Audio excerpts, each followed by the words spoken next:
Bonjour à tous et bienvenue dans le podcast de l'amoureuse. Alors aujourd'hui on va aborder un thème qui n'est pas souvent abordé dans les podcasts ou vidéos sur les flammes jumelles, c'est le thème de l'amitié. Quand j'ai commencé mes recherches, j'ai trouvé beaucoup d'informations sur les énergies tierces, aussi bien du côté du runner que du chaser, et sur le nettoyage énergétique en quelque sorte que vit le chaser après sa nuit noire de l'âme. Mais aujourd'hui, j'ai envie de faire un point un peu plus particulier vraiment sur le thème de l'amitié. Donc je vais commencer par vous raconter ce qui s'est passé dans mon cas. Donc j'avais plusieurs amis autour de moi quand j'étais avec mon runner. Je n'en avais pas énormément, mais j'avais pour habitude de dire j'ai peu d'amis, mais je sais très bien les choisir. Je pensais que notre amitié, c'était à la vie, à la mort, et que j'allais vieillir avec ces personnes-là à mes côtés. Je n'en avais aucun doute là-dessus.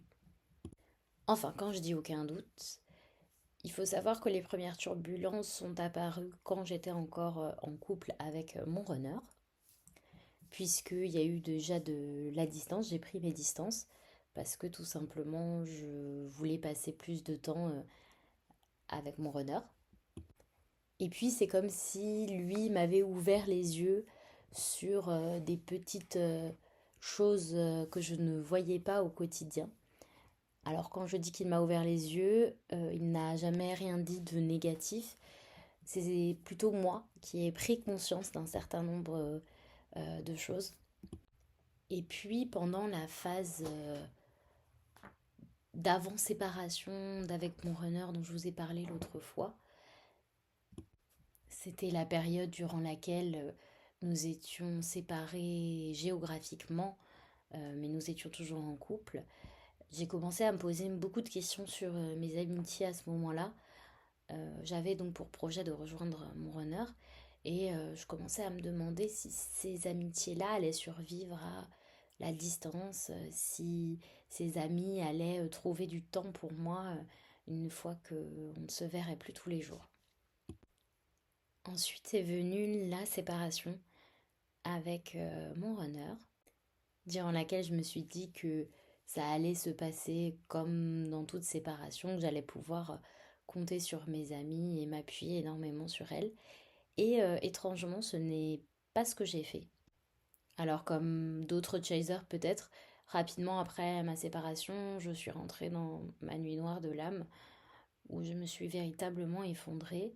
Et j'ai pas cherché le soutien de mes amis, j'ai pas cherché à aller voir. J'avais vraiment besoin d'un repli complet sur moi, de prendre du temps pour savoir qui j'étais, ce que j'aimais plus. Ça a été un véritable effondrement et je pense que ça fera l'objet aussi d'une prochaine vidéo. Et donc après cette phase d'isolement qui était vraiment nécessaire, j'ai commencé à revoir un petit peu mes amis comme je le faisais auparavant. Et là, il y a véritablement eu un vrai clash avec celle que je considérais comme ma meilleure amie à l'époque, par rapport à nos divergences d'opinion. Je parlais très peu de mon autre ou de ce que je pouvais encore ressentir pour lui. J'étais en pleine confusion encore puisque je n'avais pas encore mis de mots sur ce qui m'arrivait. Et j'essayais finalement simplement de reprendre pied, reprendre goût à la vie après cette séparation. Et donc celle que je considérais comme ma meilleure amie s'est montrée très virulente dans ses propos en parlant de mon autre. Et j'en suis restée littéralement estomaquée, tellement je ne m'attendais pas à tant de violence et tant de virulence. Et j'ai laissé passer quelques heures avant d'oser lui dire que je n'étais pas d'accord avec sa façon de parler de lui. Et je pensais que ça allait en rester là, qu'on allait s'en reparler, mais je ne m'attendais pas à ce que la situation prenne des proportions telles que ce qui s'est passé. Puisqu'en fait, elle a commencé à me dire tout ce qu'elle avait sur le cœur, tout le mal qu'elle pensait de mon autre, ce qu'elle lui reprochait, notamment le fait de nous avoir éloignés. Et puis, elle a finalement refermé la conversation en disant que puisque c'était ainsi, nous n'en reparlions plus jamais, qu'elle trouvait ça dommage de ne pas pouvoir tout se dire dans une amitié. Et voilà, elle a terminé là-dessus. À ce moment-là, moi j'ai pris conscience de tout ce qu'elle avait gardé en elle les dernières années, les derniers mois où j'avais été avec mon runner et qu'il était peut-être temps qu'on crève l'abcès et qu'on se dise toutes les deux ce qu'on avait sur le cœur. Sauf qu'elle ne l'avait pas décidé ainsi et donc elle a refusé de me parler pendant un mois entier. En fait, elle mettait de la distance entre nous. Quand je lui proposais qu'on se voit pour en discuter, soit elle avait toujours autre chose de prévu, soit elle me disait qu'elle devait voir, qu'elle devait s'organiser, ou alors elle me disait qu'elle était d'accord pour qu'on se voie et elle me posait finalement un lapin au dernier moment. Et donc j'ai fini par lâcher prise et par me dire que cette relation était arrivée à son terme. Et c'est à ce moment-là qu'elle a enfin accepté qu'on se voit. Elle a été très virulente encore une fois envers moi. J'ai eu l'impression d'assister à mon procès, qu'elle vidait son sac et de ne pas être entendue dans ce que je disais. Elle a aussi eu des mots très durs à mon égard, que j'ai eu beaucoup de mal à pardonner par la suite. Et ça m'a vraiment fait prendre conscience que cette amitié était arrivée au bout et que même si je n'y mettais pas un terme, je n'étais plus en accord avec sa manière de penser, sa manière de faire. Et surtout, j'ai eu le sentiment que je ne pouvais pas être moi-même, que je ne pouvais pas faire les choses à ma manière. Que pour que notre amitié fonctionne, il fallait que je fasse les choses comme elle me le suggérait ou comme elle l'aurait fait elle. En fait, l'objet de notre dispute, c'était véritablement la manière dont je gérais la séparation, puisque elle aurait voulu que je me remette rapidement en couple avec quelqu'un, que je reprenne ma vie en main, que je déteste mon autre parce qu'il était désormais mon ex, et que je le critique pour ce qu'il était, parce qu'il m'avait fait du mal. Et moi, j'ai refusé de faire les choses à sa manière, j'ai refusé d'entrer là-dedans. Ça me paraissait inconcevable de critiquer quelqu'un que j'aimais encore si fort. Et j'avais l'impression que j'allais salir tous les bons moments qu'on avait vécus ensemble en le critiquant. Et donc suite à ça, j'ai pris mes distances un petit peu sans être toutefois capable pour le moment de mettre un terme à cette amitié. Et petit à petit, j'ai pris de plus en plus de distance. Plus je me suis aperçue qu'elle continuait à essayer d'avoir des informations détournées sur ma situation, sur ce que je faisais en passant par d'autres personnes. J'ai également appris qu'elle continuait à critiquer mon runner auprès d'amis en commun qu'on avait, de façon toujours aussi virulente. Et donc à un moment donné, je me suis dit qu'il était temps d'arrêter de se voiler la face et que cette amitié ne rimait plus à rien et qu'elle ne m'apportait plus rien. Et donc j'ai arrêté de chercher l'interaction et ça s'est fait presque d'un commun accord, même si ça a été générateur de pas mal de souffrance aussi de mon côté. Et par la suite, il y a eu d'autres amitiés qui se sont achevées parce que je ne me sentais plus alignée avec la façon de penser de mes anciens amis. Je me suis aperçue que plus je développais ma spiritualité, plus j'en apprenais sur le monde du spirituel, des émotions, plus j'avais envie de me comporter d'une certaine manière et moins je me reconnaissais dans la façon de faire de mes amis. Et puis j'avais cette sensation d'être dans des amitiés objets dans lesquelles on m'appelait lorsqu'on avait besoin de moi, on me demandait un certain nombre de choses, mais où finalement je ne trouvais pas mon compte dans ces amitiés-là.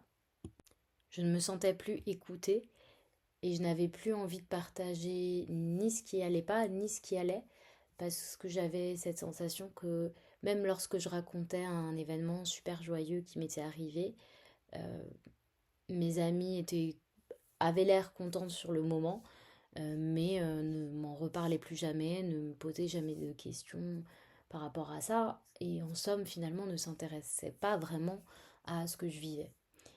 Et donc c'est cette sensation de ne pas être écoutée qui m'a amenée à prendre beaucoup de distance avec certains de mes amis.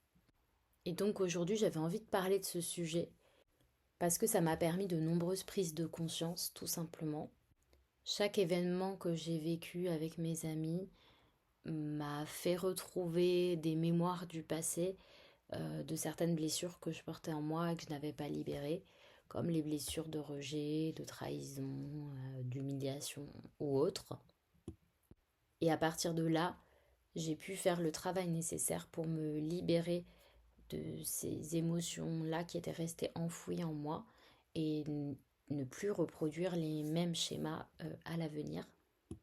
Petit à petit, j'ai vu mon comportement, mes réactions changer dans mes relations avec les autres. Je me suis vue avoir moins d'attentes, mettre moins de pression par rapport à ce que je souhaitais et à laisser la vie se dérouler tel que l'univers l'avait décidé euh, et pas comme moi je le souhaitais à tout prix.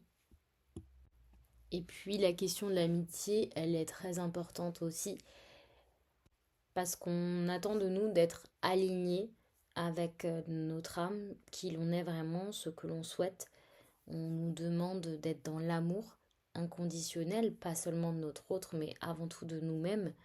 Et pour moi, dans l'amour des autres aussi et de la vie. Et donc de soigner, penser mes blessures, ça m'a permis d'accepter les situations et de pardonner aussi aux autres et à moi-même tout ce qui avait pu se produire par le passé. Alors je suis passée par une longue phase de solitude où j'ai eu l'impression de ne plus avoir personne sur qui compter. Il a fallu accepter cette solitude, relever les défis qui ont été mis sur mon chemin au quotidien, et puis surtout faire le tri dans les personnes que j'ai pu rencontrer par après. Parfois je me suis fait avoir, j'ai cru que certaines personnes étaient alignées, avaient le même état d'esprit que moi, et finalement au bout de quelques semaines je me suis rendu compte que ce n'était pas le cas, que c'était juste un masque ou un faux semblant. Mais petit à petit, j'ai commencé à rencontrer l'une ou l'autre personne qui avait cette capacité d'écoute, cette capacité d'empathie que je recherchais dans le domaine de l'amitié. Et même si aujourd'hui j'ai pas encore des centaines d'amis ou des dizaines d'amis, je n'ai pas encore reconstitué mon cercle d'amis, mais je me dis quand même que petit à petit les choses se font et que je rencontre des personnes qui sont très intéressantes. Alors dans mon cas, les amitiés se sont soit défaites d'un seul coup par une forte prise de conscience, soit petit à petit, parce que je me rendais compte que certaines amitiés ne rimaient plus à rien, parce que je me rendais compte que je devais réfléchir à ce que je disais et ce que je ne disais pas, les informations que je souhaitais partager, celles que je souhaitais garder pour moi, et finalement je n'étais plus vraiment moi-même, puisque j'étais toujours dans la réflexion de ce que je disais ou ce que je ne disais pas. Et puis l'état d'esprit de mes amis ne me correspondait plus. Et ça, je pense que c'est quelque chose de très important, d'avoir des amis qui sont dans le même état d'esprit que soi. Alors pour illustrer mon propos, je dirais que si vous êtes quelqu'un de très solaire, tout le temps très enjoué, à avoir le positif, le bien partout, et que vos amis sont diamétralement opposés, sont dans l'esprit inverse, ça risque d'être pesant pour vous au bout d'un moment, puisque vous, vos énergies sont très très hautes, puisque vous vibrez de la gratitude, vous vibrez de la joie. Si vos amis vibrent de la tristesse, du manque, de la solitude, ben finalement vos énergies sont déséquilibrées et vous prenez le risque que quelque part vos amis récupèrent en vous de l'énergie positive, se nourrissent quelque part de votre énergie positive, abaissant pour le coup les vôtres. Et c'est en ça que, selon moi, la question de l'amitié, elle est centrale. Les amis, ce sont des personnes qu'on voit régulièrement, très régulièrement dans notre vie, parfois qu'on côtoie au quotidien, d'où l'importance de bien les choisir et d'arriver parfois, quand c'est nécessaire, à mettre fin à certaines amitiés qui n'en sont plus.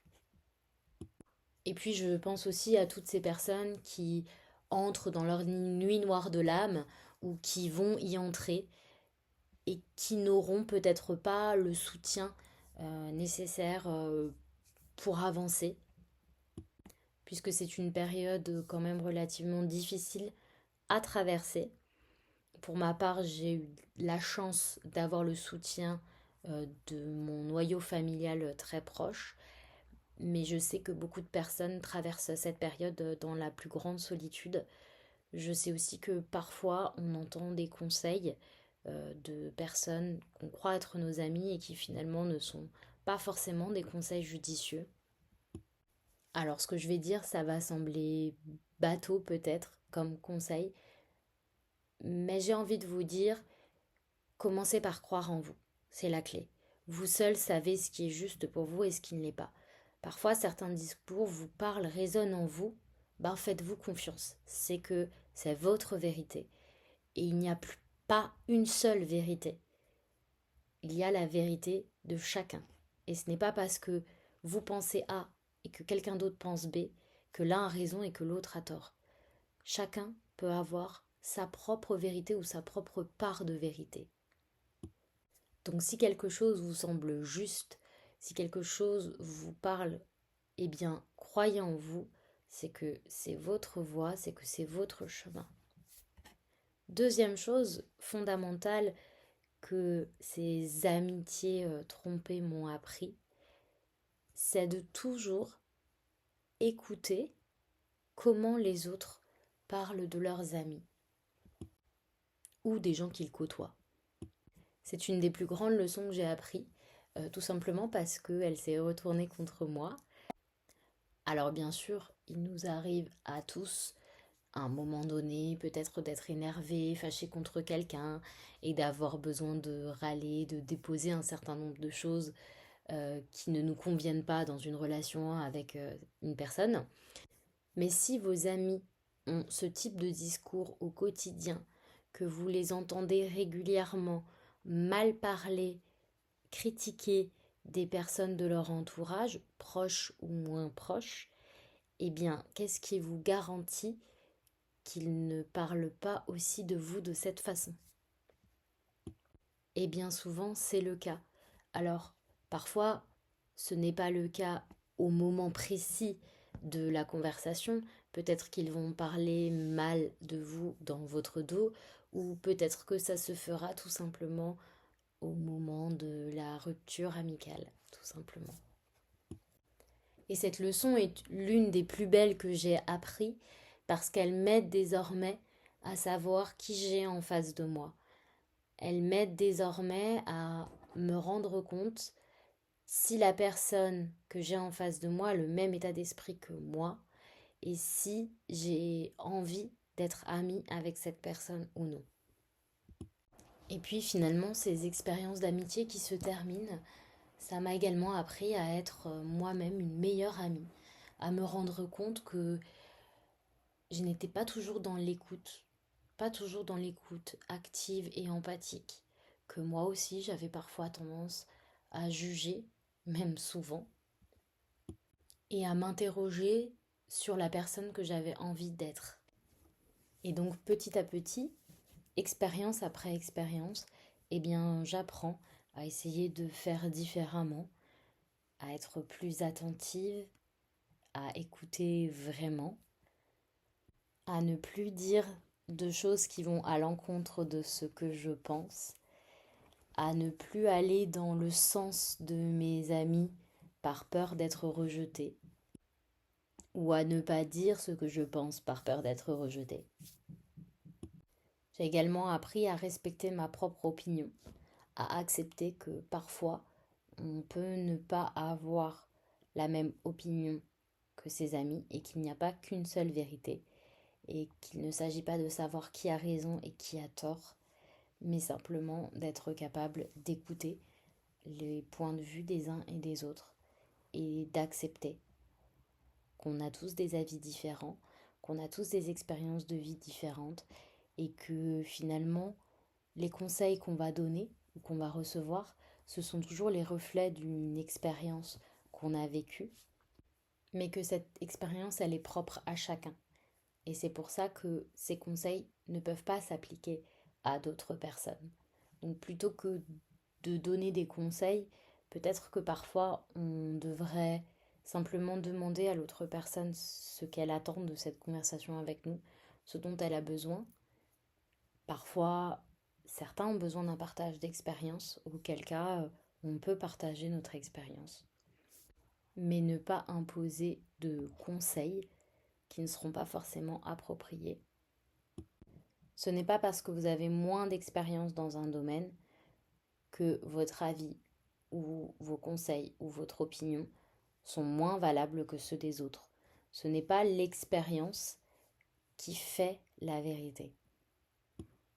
Et cette merveilleuse expérience de vie, bien qu'elle ait pu être douloureuse et souffrante par moments, elle m'a appris quelles étaient les valeurs importantes pour moi dans l'amitié mais également dans la vie, à savoir le respect, l'écoute et le partage, qui sont selon moi, pour ma part, des valeurs indispensables à toute amitié. Je vais m'arrêter là pour cet épisode sur l'amitié. N'hésitez pas à interagir dans les commentaires pour me dire ce que vous en pensez, si vous avez une opinion ou partager vos expériences. J'espère que cet épisode vous aura plu et je vous dis à très bientôt pour un prochain épisode. Et d'ici là, prenez bien soin de vous.